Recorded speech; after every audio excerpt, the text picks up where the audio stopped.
तर मराठवाड्यासाठी चिंताजनक बातमी आहे। पावसाअभावी मराठवाड्यातील अनेक धरणं अद्यापही कोरडी ठाक आहेत। मराठवाड्यातील नद्यांमध्ये देखील पाणी नाही आणि या संदर्भात अधिक माहिती देण्यासाठी आमचे प्रतिनिधी दत्ता कानवटे आपल्या सोबत आहेत। दत्ता, जुलै आता संपत आलेला आहे तरी देखील मराठवाडा अद्यापही तहानलेलाच आहे।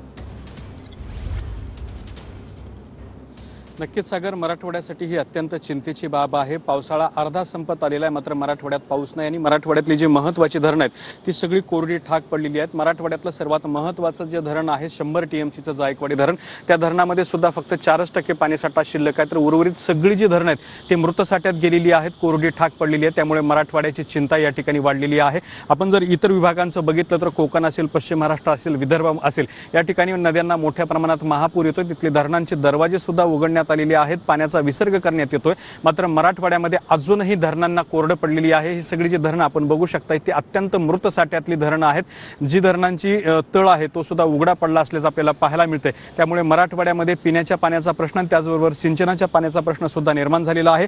पाऊस जर पडला नाही आणि धरणं जर भरली नाही तर मराठवाड्यावरती यावर्षी भीषण दुष्काळाचं संकट सुद्धा कोसळू शकतं। त्यामुळे मराठवाड्यासाठी हा सगळा प्रकार जो आहे तो चिंता निर्माण करणारा आहे। अजूनही पाऊस सुरू झालेला नाही। नक्कीच दत्ता, धन्यवाद या माहितीसाठी आणि मराठवाड्यासाठी ही अत्यंत चिंताजनक बातमी।